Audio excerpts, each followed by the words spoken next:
Sobhita kitchen. இன்னைக்கு என்ன dish செய்ய போறேன்னா முட்டை வச்சு எக் மசாலா ரைஸ் செய்ய போறேன். ஒரு பேன் எடுத்திருக்கேன்.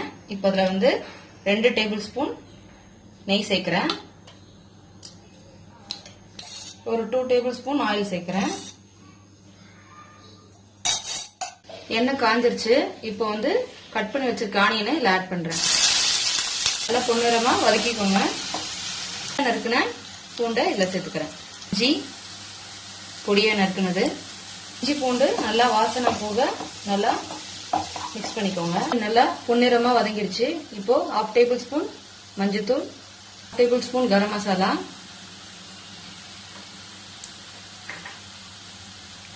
1 tablespoon chilli powder, 1 tablespoon தனியாத்தூள். நல்லா ரா ஸ்மெல் போற வரைக்கும் நல்லா வதக்கிக்கோங்க. நல்லா போயிடுச்சு. இப்போ நறுக்கி வச்ச தக்காளியை ஆட் பண்ணிக்கணும். எல்லாம் மசாலாவோட சேர்ந்து வெங்காயம், தக்காளி, இஞ்சி பூண்டு எல்லாம் ஒன்றா நல்லா வதங்கணும். இப்போ இந்த டிஷ்ஷுக்கு தேவையான சால்ட் ஆட் பண்ணிக்கிறேன். நான் ஒரு 1.5 டேபிள் ஸ்பூன் சால்ட் ஆட் பண்ணிக்கிறேன். கொஞ்சம் கொஞ்சமாக தண்ணி விட்டு நல்லா பேஸ்ட் மாதிரி வதக்கிட்டே இருங்க. ரொம்ப தண்ணி ஊற்றக்கூடாது. கொஞ்சம் கொஞ்சமாக தண்ணி விட்டு நல்லா பேஸ்ட் மாதிரி வதக்கிக்கிட்டே இருக்கணும். கொஞ்சம் கொஞ்சமா தண்ணி விட்டு நல்லா பேஸ்ட் பதத்துக்கு வதக்கிக்கோங்க. வதங்கி எண்ணெய்லாம் வெளில வந்துருச்சு. இப்போ இந்த ஸ்டேஜ்ல எடுத்து வச்சிருக்க முட்டைய நல்லா பீட் பண்ணி அதில் ஆட் பண்ண போறேன்.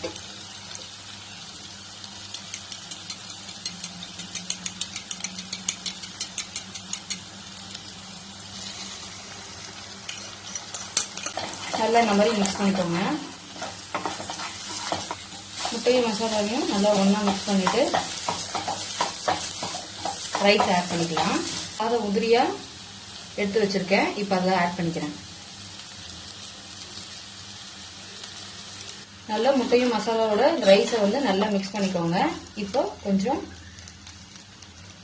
லைட்டா சால்ட் ஆட் பண்ணிக்கிறேன் ரைஸுக்காக.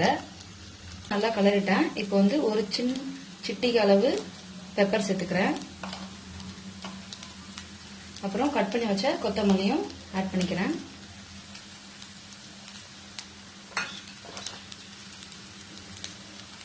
மிக்ஸ் பண்ணிட்டு ரைஸை ஒரு 5 மினிட்ஸ் மூடி போட்டு மூடி வைக்க போறேன். நல்லா இந்த மாதிரி நல்லா அழுத்தி விட்டுட்டு ஒரு 5 மினிட்ஸ் லோ ஃப்ளேம்ல மூடி வைக்க போறேன். மசாலா ரைஸோட ஏறணும். அதுக்காக மினிட்ஸ் ஆயிடுச்சு. ரைஸ் ரெடி ஆயிடுச்சு. இங்க பாருங்க, ரெடி ஆயிடுச்சு. இப்போ ஒரு சின்ன பீஸ் லெமன் ஜூஸை ஆட் பண்ணிக்கிறேன். சுவையான எக் மசாலா ரைஸ் ரெடி ஆயிடுச்சு. நீங்களும் வீட்டில் ட்ரை பண்ணி பாருங்க. சுவையான எக் மசாலா ரைஸ் ரெடி ஆயிடுச்சு. நீங்களும் வீட்டில் ட்ரை பண்ணி பாருங்க. ஒரு ஹோட்டல்ல சாப்பிட்ட ஃபீல் கிடைக்கும். இந்த வீடியோ பார்த்ததுக்கு மிக்க நன்றி. இந்த வீடியோ பிடிச்சிருந்தா ஷேர் பண்ணுங்க, சப்ஸ்கிரைப் பண்ணுங்க, மறக்காம பெல் பட்டனை கிளிக் பண்ணுங்க.